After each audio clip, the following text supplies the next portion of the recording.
additives to the soil in which those plants are growing. If you're outdoor, it's a little tougher to control that, but even indoor, some of the the potting soils and the mixes and stuff like that you're bringing in might not have been tested and free from some of the STDs that we are talking about. So, word to the wise is make sure you check and you have a good, clean soil to start with.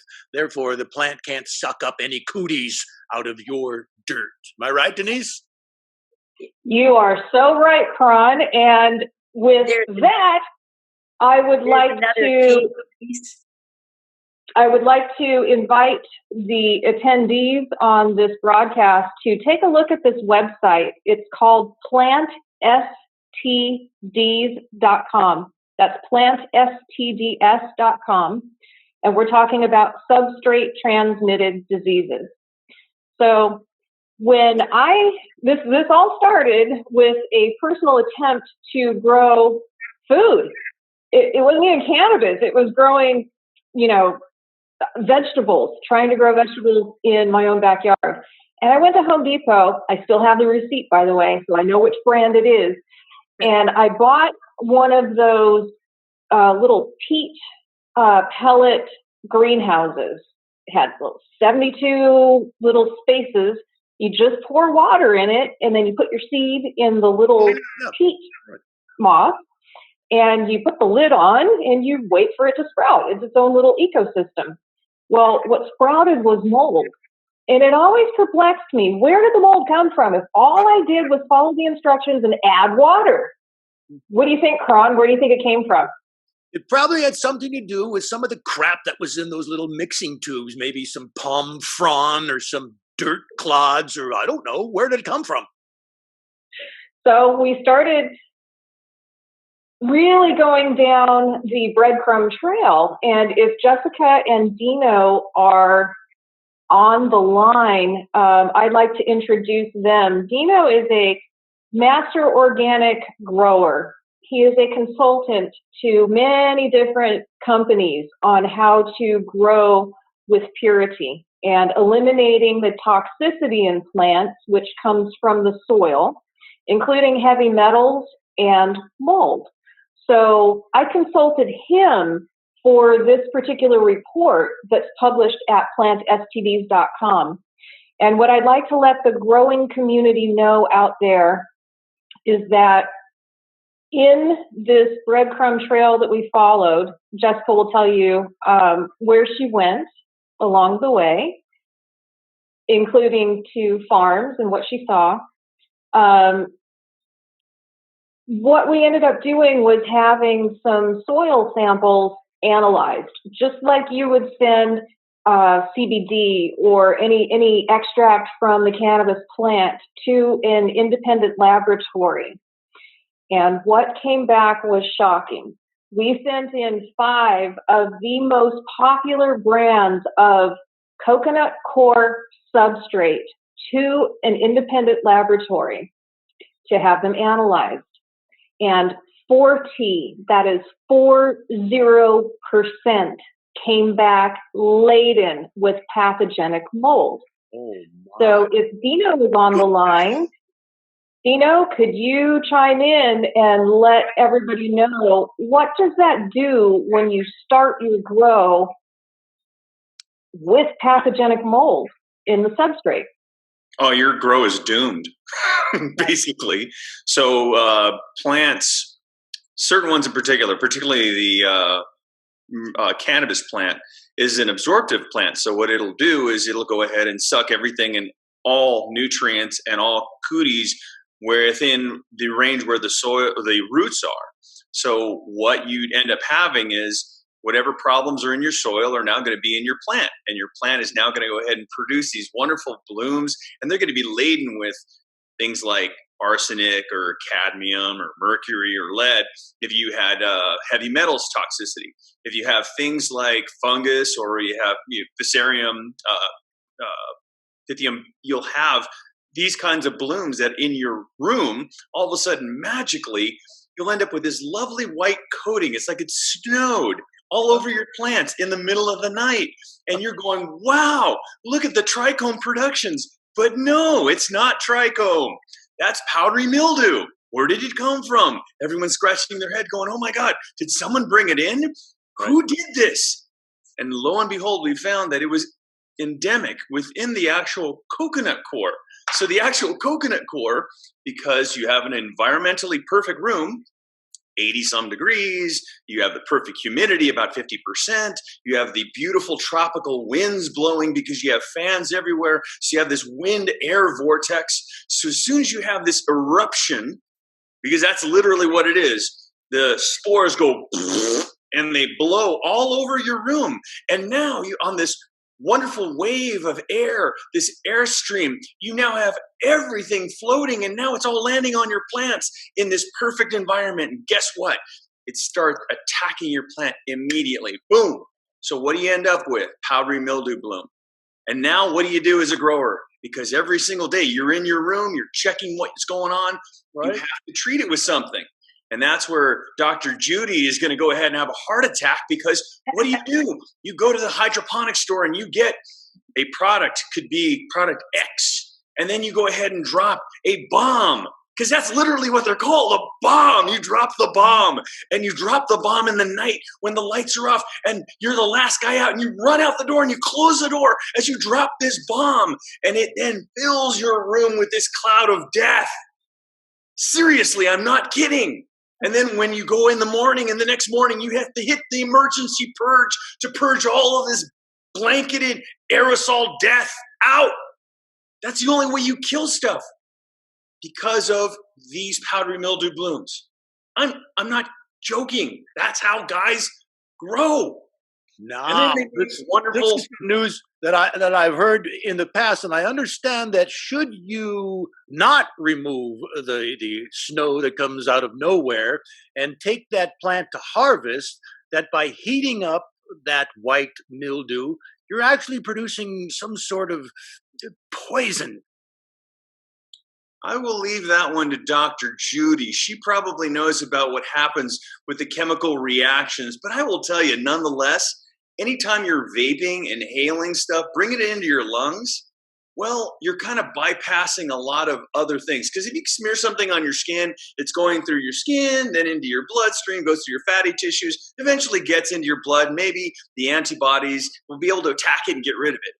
You take a straight shot right into your lungs, right? Oh, the alveoli are going, hello, and they take it right in, and it goes right into your bloodstream, straight to your nervous system. And that's the reason why you end up with these folks that are having these like crazy like issues and ticks and weird stuff, because they're toxic, they're poisoned. Because yes, that wonderful fungus, that wonderful mold is now lining your lungs. Nice. And this is why you go ahead and start your day. You hit your, what is it? You wake and bake. And if you're waking and baking with toxic poison every single day, oh, you're going to have a whole lot of fun in a couple of years. That's going to add up. If you can remember anything. And this is why I understand that some of the product that is harvested and tested and comes back negative ends up kind of in a black market situation. So the product is still making its way to the street, to your lungs. So be careful when purchasing untested product. Certificates of analysis are key. You always want to make sure that wherever you're getting your stuff, you might have heard, like right before this coronavirus thing, that they were having vape death problems. Yes. Well, yeah, we covered that. I was on with you, and we discussed, hey, what are the ramifications? Not good. Not good. And we were trying to go ahead and find out, hey, where's the culprit? Where is this starting? And we found where it was starting. Coconut core. Coconut core that is produced in places where they're not really, what can I say, forthright. They're not really forward thinking. They just kind of pile it on with everything else. And they're like, they'll never know. They'll never know. They'll never test. And you ask a grower and he'll tell you, oh yeah, we've had powdery, or they'll say, oh, we know people that they've had powdery mildew blooms. Oh, and insect larvae that'll hatch magically out of nowhere. That happens too, but not in their room. No. Growers will always say, "Oh, not in my room." You ever heard of Pinocchio? Yeah, that'd be about 3 Pinocchios. Just saying it's really important. Make sure you're verifying whatever you're going to go ahead and ingest, whatever you're going to grow with. Make sure that it's got a certificate of analysis so that you are 100% sure you're not going to go ahead and poison either you or who you're growing for. Really important. Good Just news. saying. So Thank you. I'd like to jump in here really quick. The website plantstds.com, there is a contact form. You can go ahead and use that form, and the certificate of analysis that came back with the particular brands that are very questionable will be provided to you if you are a grower. We want all agriculture. This is beyond the cannabis industry. We'd like the world agriculture community to know that when you are starting your grow operations with pathogenic mold in your plants, you're going to have a problem. So you need to know which brands are the most pure. Now, rather than brand bashing, which is not what we are doing, we're here to create awareness. Dino, you helped with that report as a consultant, and we're very appreciative of that. Dino has a website. It's his time right now to talk about organic growing, which is a perfect segue. And Dino, in your presentation today, would you please bring up the brand of coconut coir substrate that came out the squeakiest, cleanest product that is available? Squeak, squeak, squeak, squeak, squeak. Yes. Conibo coconut coir is made in the Philippines, and it is where places like Trader Joe's and Whole Foods, all their coconut products all come from organic coconut farms. And these are the companies that are producing the coconut coir for Conibo. So it's already been triple washed. It isn't toxic. They don't leave it out in bales to go ahead and collect mold and mildew. So you end up with really, really solid product that is going to go ahead and do the job that it needs to, which is provide a little home for your roots, for your plants, but also it won't bring the contaminants. The key is not bringing the contaminants. You don't want to import anything into your grow facility. So that's the reason why it's really important to make sure you're checking your nutrients as well as your coconut coir, all aspects of it. And then again, make sure that your room is clean and you're following the protocols in order to keep everything happy, your plants, as well as the blooms, all that stuff. I mean, it's growers are really good at crisis environments because at any moment you can end up with a bloom that is going to wipe out your grow. You can end up with an insect infestation. Bang! You have to be able to think on your feet and immediately react. And that's one of the reasons why I was really excited about coming on today, because not only is it on the growing side, but this translates. People and plants are very much alike. And right now, everybody is trapped in their house and the environment in their house, and everybody is kind of nervous about what's going on and the coronavirus, this, that, the other. Everyone's like freaking out. Think about the environment in your house. First off, we try to create the most perfect environment for plants, meaning it's going to be a certain temperature, about 75 to 78 degrees, perfect humidity, about 45, 50%. You want a nice breeze going on. So it's kind of like balmy in Alabama or Hawaii. That's kind of what it feels like when you're in a grow room. Mm-hmm. And you have a dehumidifier to make sure the humidity is perfect, and you have the ACs running to go ahead and do that for the grow room so that all the girls are doing the hula and everybody's happy in your room. Now, the same situation is in your house. Do you have a breeze going on in your house to go ahead and kind of move everything around, keep everybody cool? Do you have AC keeping it at about 72 to maybe 68, 69 for guys, 72, 75 for women? Mm-hmm. In that range? Is the air fresh? Has it been cleaned? Is it, outside air? What is it? Do you have some kind of nice humidity? That's really important. The environment is really important, especially right now, because you got a lot more people at your house and they're all jammed in there and they're all, maybe some are coughing, maybe some are sneezing. Right. How are you reacting to what's happening is every time someone in my house sneezes or coughs, I'm thinking, is this it? Is that the first sign of it? And it was so nice of you to give us two choices, Alabama or Hawaii. I went with B, Hawaii, as I see you did as well. Thanks again, Dr. Dino. Hawaii is a beautiful place. And some of the best bud is grown in Hawaii. We all know that. Maui Wowie, all that kind of stuff. Right. But I got to tell you, the guys in the South, they know how to grow. It's not too bad. Well, that's perhaps why the government put their own testing lab and growing facility down there. Absolutely. Absolutely. But again, you're looking at things that are going to help people deal with today. Right now, everybody's freaking out. So you take the same thing that you're doing in a grow room. What do we do in order to go ahead and keep the insects and the fungus and all that stuff down? We use what we already have. In a room, you already have these air streams that are flowing around. If you put an aerosol in that airstream, that aerosol permeates the entire room and it disinfects and it'll kill pathogens, bacteria, viruses that are actually floating in your grow room. You can do the same thing at your house. You put strategically fans that are going to create a nice oscillating fan will create a breeze in your house. And if you have something crazy like tea tree oil, really way out there, tea tree oil in a diffuser or forget diffuser. If you got one of those pressure cookers, take the pressure thing off and just have it steam right into it. And it'll go ahead and put tea tree in the atmosphere, in the airstream in your house, blowing around. So you're breathing this in and you're exhaling it out, but you're breathing in something that is basically wiping out all the pathogens that are floating in your house. Wow. So your house can stay fresh. Now, let's say you don't have tea tree oil. You got no money, but maybe you got oranges or maybe you got some lemons growing in the backyard. Take the peels, put them in the steamer, let it boil. The citric acid will also get in and wipe out everything that's floating around.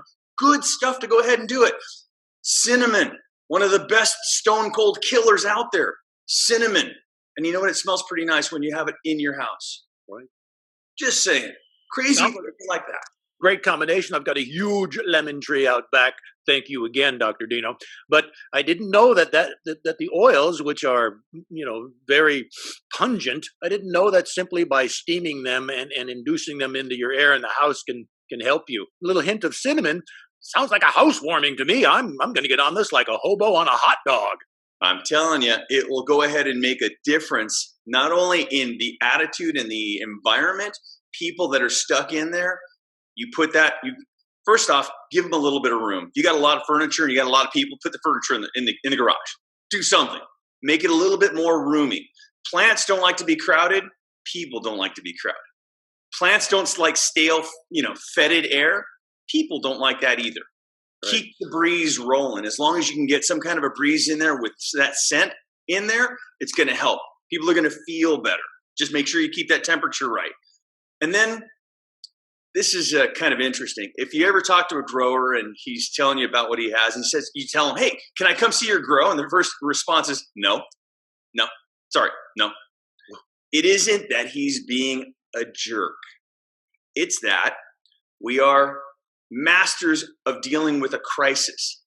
And if you come in and you aren't literally sterilized and naked, you're going to bring whatever you were around into our grow facility, which will contaminate all of our plants. And that is the reason why it isn't that the guy's a jerk. The guy just wants to go ahead and not spend the next 3 weeks fighting whatever it is that you brought in on your coat, on your shoes, because what you're doing is you're limiting the entry. You limit the entry of what's come through the door. I mean, if everybody and their brother is rolling into your house, I promise you somebody's going to get sick. Maybe just because of... Before I knock on the door of a grower to go see his setup, I should take off all of my clothes and he will answer the door looking at me completely naked, which, by the way, is not a bad sight. I'm just saying, if you got that, I would suggest, if you want to keep the decorum cool, Speedos. It's okay. Right. But I just want to make sure that have a deloused, you've scrubbed, you have nothing on you. If you're going to garden naked. In my opinion, you go into a room, you're starkers, because it's easy on the out. You just go ahead and wash off. Boom, you're good. You won't naked with complaining about that. And you know what? I will tell you this: the plants, they will do a reach around. On occasion, when you're doing work in your garden, all of a sudden, magically, you'll feel a tickle someplace. Especially if you're doing it naked. So, My advice, garden naked. If you're going to show up at your friend's house, make sure that you are either in a PPE suit, which means personal protection equipment. It looks like a super suit, little white suit that all those guys wear. So if you're going to your friend's house, make sure you're doing that, and make sure you do not bring your shoes into his house. Wow. Because you're dragging all the contaminants on your shoes into their house. So make sure you wash your feet and you wear clean socks without holes in them. Otherwise, it'll stink. Is Just that saying. why I ask you to take shoes off when you come into the house? Ooh. Just saying. Just saying as well. You can use that in your own house too. The other thing that we can also suggest, and this is why it's important, if you're running into a crisis situation like this, ask a grower. We're masters of dealing with crises. What do you do when a plant gets sick? Pull that plant out, isolate it. You treat that plant, but then most importantly, you go into your room and you treat everybody in the room, just in case that plant contaminated somebody else.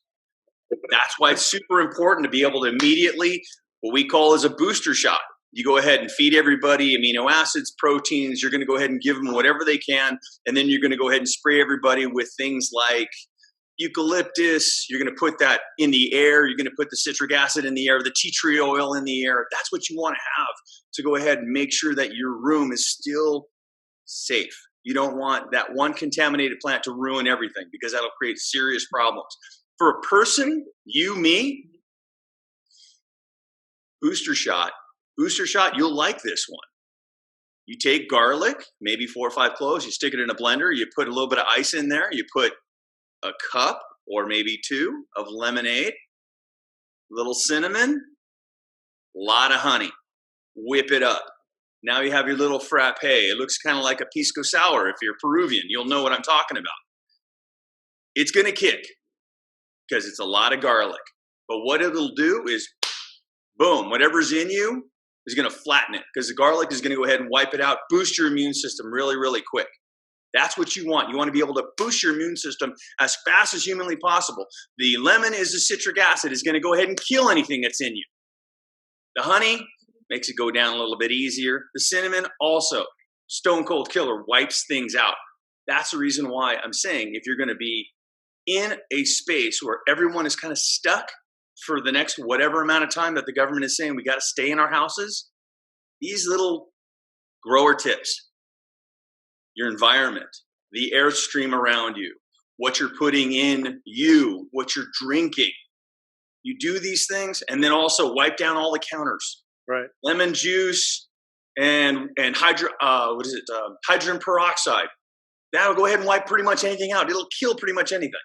Not only what you're drinking, but what you're drinking out of is probably as important to have cleaned up too. And those of you who are just tuning in, I want to remind you that these videos that we're producing right now live will be clickable, watchable. So if you want to rewind maybe 2 minutes, you're going to get a great recipe to keep yourself happy and healthy as you're surrounded by family members and other people who are in the house that you might not be too certain of their hand washing skills or perhaps their social distancing abilities, because not everyone is tuned into that. So to help fight those idiots, those COVIDiots, I call them, you have to keep yourself clean from inside. What a great systemic recipe that was you just shared, Doctor. Thank you.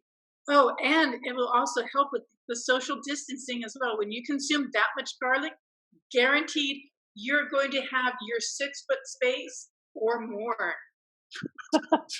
I'd also like to throw in a comment from an attendee from, I believe, the Hawaiian Islands. Her name is Crystal. She would like everybody to know that being cautious with diffusing tea tree oil with animals in the house, that and oranges are lethal to cats. So keep in mind, the furry family members are very, very sensitive when it comes to cannabinoids like CBD. We can talk to the doctors that are going to be following these presentations. Their endocannabinoid system, all mammals have an endocannabinoid system. We're designed that way to consume cannabis. And we have to be careful with the amounts that are given to our 4-legged family members. So please be aware of that. Thank you. One more thing, really important, water. You need to stay hydrated during this. I suggest that you use either reverse osmosis water or distilled water because it is pulling the contaminants out of you so that you can eliminate it.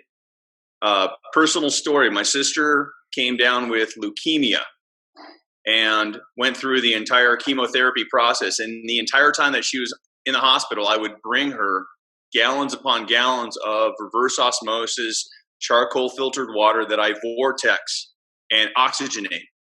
Instead of drinking the stuff that they were giving her at the hospital, which I would figure is purified tap, she was drinking the stuff that I would typically feed my plants.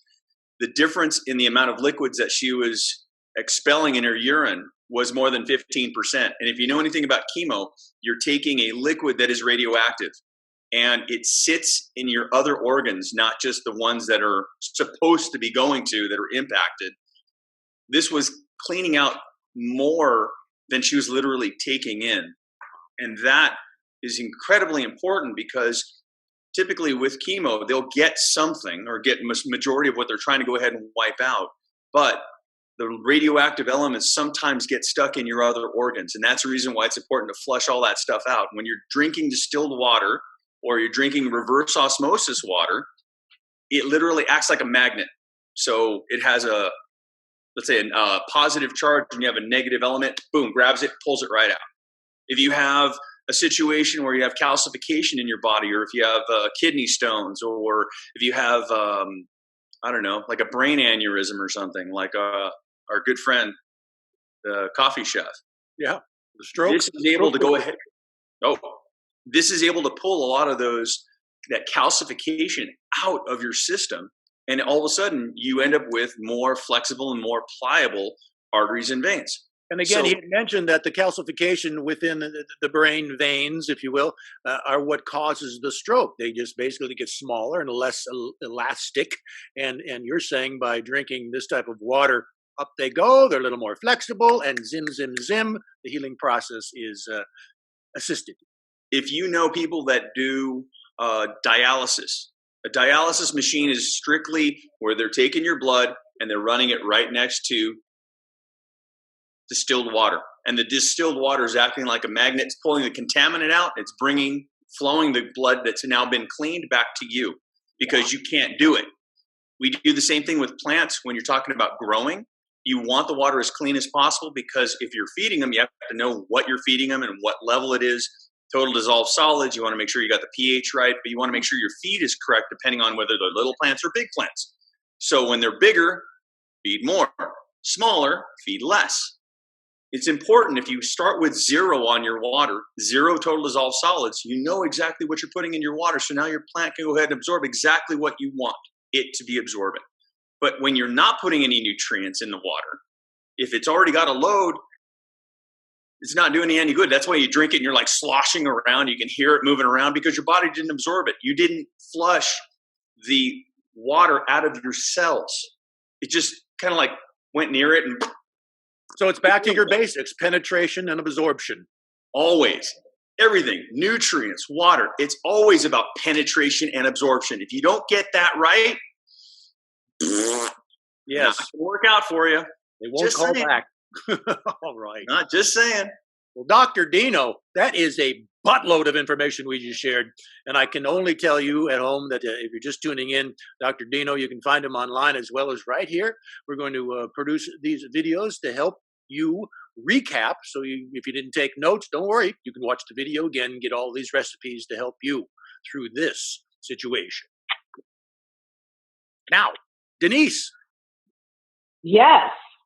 You're looking busy answering all the chats and things like that. Denise Mahaffey taking care of business on that side of things. And we've lined up a number of guests for this weekend as well as next weekend. The 11th will be live right here on the Facebook. But today we have a couple other guests who are logging in and joining us as the program continues. Snowden Bishop from the Cannabis Grower radio program joined us earlier.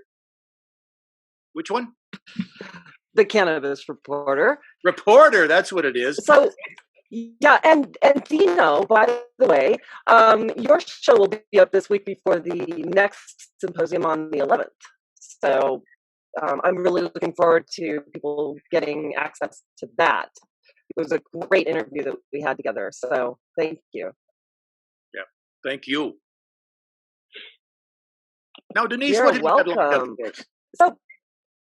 So we're still on the topic of plant STDs, and although it sounds like this conversation is going sideways fast, we're talking about substrate transmitted diseases. This is the pathogenic mold that was found in 40% of popular, and I'm talking the most popular coconut coir substrate brands on the market.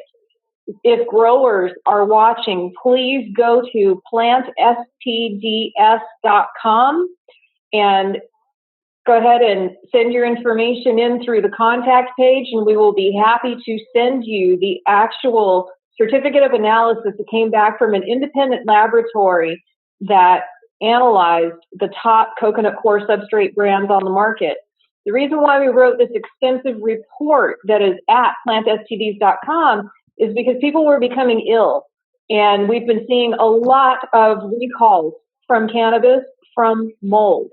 Where did the mold come from? That was the primary question. And then when you go into the dispensaries, this is an essential service. This is why these dispensaries and medical cannabis is still available right now amid the COVID-19 pandemic. So we want to make sure that people who are accessing the plant are accessing the most pure product available. And that starts with the grow. It doesn't start with the seeds. The seeds are not contaminated. It starts in the substrate, and it starts with what is put on the plant during the grow. If anybody who is watching through Zoom right now and has access to chat and has any specific questions for Dino, who is a master grower, organic grower, please ask your questions now. He's also available through happyplantcompany.com. Yes, Kron. I have a question. Now, we're talking about growing from seeds. Seeds are not infected or affected or reflected or whatever the hell we're saying. But some people use clones. If that clone comes from a plant that was originally grown with some sort of cootie in the soil, Dr. Dino, will that clone indeed have those properties within it? I've seen that happen on many situation and occasion where growers will contract with a clonery. Clonery specifically does different varietals, but all they do is provide clones. They don't grow to maturation. It's just clones. They maintain moms, and then they produce babies out of them. And then those guys deliver those babies to the growers that are again then put it into their grow operations. If the room is contaminated, you just passed on the STD. Right. So now you have an entire room, and I'm telling you, there's two things that piss off a grower, probably the two most biggest things that piss people off. Number one, you give them clones that are contaminated. Number two, you give them something that isn't what you say it is. Ooh, boy. So let's say you're giving them, you tell them it's a Gorilla Glue and it ends up being a Blue Dream cookie. Yes. Just saying, because there's going to be a difference with what it's going to do. Some are going to be higher THC, some are going to be higher CBD. So it's really, really important that you're dealing with guys that are reputable, that are going to be able to provide you good clones that don't have contamination issues and don't have problems. But again, when you get your clones, you have to quarantine them because what is the term? Trust yet verify. Right. Thank you, Ron. Trust yet verify. So therefore, you put your new babies into a quarantine area. You let them get a little bit bigger before you bring them into your main room, because you got to make sure that they don't have any issues, whether it's going to be something like insect problems, aphids, whatever, or it's going to be the other, which could be things that are going to go ahead and create a powdery mildew bloom or root rot or whatever. And on that note, I know a number of people are having groceries delivered. We are recommending that prior to bringing those groceries into your house, you wipe them down as well, as you would a plant. That is the reason why you want to have that liquid, which would have the hydrogen peroxide or the lemon juice included. That way you're spraying down all surfaces. That's the reason why you want to have your ambient air within your house. Have some tea tree oil in it. Have some kind of a citric, oil that is floating within the airstream within your property.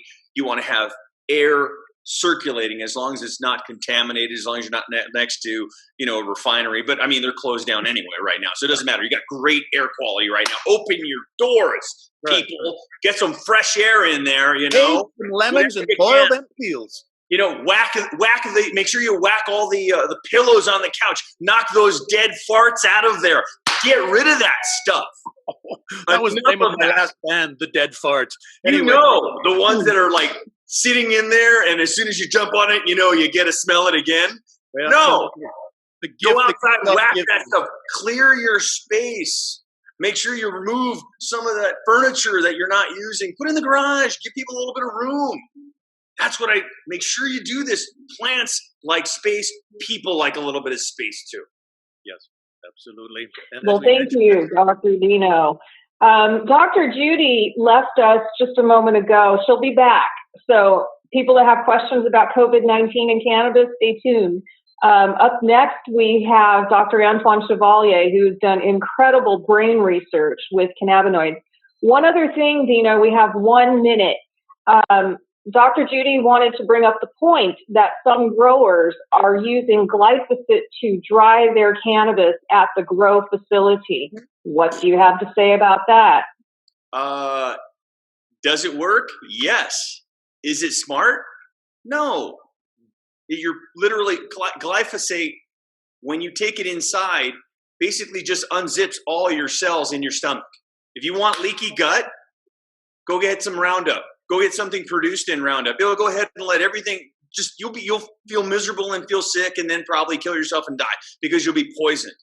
But the fact that you have growers that are usually using glyphosate to go ahead and dry their grows, and I'm privy to this stuff. I know certain folks that were doing this because they wanted to get stuff done a little faster because it helps with it's a desiccant. It's going to go ahead and dry your stuff, so all of a sudden you're going to be able to sell your weed faster and kill your client and poison your patient. Jeez, think. Dino, can you hear me? I can hear you. That's good because my computer was freezing. I can't see you, but if you can hear me, that's great. I have a couple questions about that. I mean, not only will the glyphosate basically damage all of the glutathione in your system, which is something that Dr. Judy can talk about, but it also has just such negative impacts on childhood health as well. But that wasn't really my question. That was just a thought that I had. My question is, can composted hemp or composted biomass of hemp or other organic materials made into a tea, brewed as a tea, be used as an antifungal to spray on plants that are having a problem of the external fungus on top of the leaves, or even as an insecticide? If you're talking about a fungal application, I would stick with the essential oils. There's a variety of ones that'll go ahead and knock that stuff out. But again, if you have that kind of a situation already in your room, that's not a good thing. Pull that plant, get it out of there as fast as you possibly can. You want clean plants. You don't want bugs on them, and you don't want any kind of pests on them, whether it's fungus or anything. As far as being able to in general, I was thinking, composted. If you make a compost, I'd heard this someplace, and I just wondered if you were familiar with it or not. I heard it from another horticulturist who actually was making brewing a tea out of just compost, fresh Compost, well, compost. yes, compost tea is great in order to go ahead and feed your plants nutrients. I'm not going to. But for killing bugs or for, to use as like a natural insecticide or fungicide, you wouldn't recommend it? Yeah, I produce organic nutrients and organic insecticides, that type of stuff for roots as well as stuff for foliar. So I'm familiar with all of that. I 100% believe in brewing your own teas, but the most important thing is the certificates of analysis with your inputs on your teas so that you're not then infecting the uptake on your plants. So that is, in my opinion, critical. Make sure that whatever you're putting in there, it doesn't have the toxins. I mean, you've heard of a place called Fukushima, right? Careful. They have this little thing that happens there. Nuclear disaster, the apocalypse, pretty much. A lot of stuff ended up going out into the ocean. A lot of it ended up being on land. They're doing things right there with fungus in order to go ahead and pull the radioactive materials out of the soil. They're using mushrooms to pull the radioactivity out of it. You can do the same thing with glyphosate. Yes, with some sort of remedial medium like fungus. But also, I mean, some people were talking about hemp doing the same thing. But I personally, as long as you don't smoke the hemp afterward, take it, let it remediate, chop it, and make it into biofuel. Burn it. Yeah, years ago, I wrote an article about the Fukushima disaster when I had AZ Green magazine, and one of the most astonishing things to me is that it's going to forever affect the food that they grow there, because the caesium is really difficult to get out of the soil even with remedial measures, and it acts like potassium to a plant. The plant might think, if it had a brain, that it's potassium, and the uptake of it will put it right into the fruits or the vegetables because it thinks it's potassium. It's got a similar molecular structure or something like that. Have you heard that? Sure. I also, if you've ever seen Star Trek, there was that one planet that they fly to, and they have all this beautiful fruit all over the place, and the kids are like all hippies, and they eat all the fruit, and then they all die. Right. Same kind of a thing. You'll end up with the toxicity or the radioactivity, because the key thing is the radioactivity stays in some of your organs. The glyphosate, the DDT. DDT's been around since what, the 60s? They're spraying that all over the place. People today are still being found with DDT in their organs. It's still out there, and it's terrible. And I'm so glad we're able to talk about a number of things like this.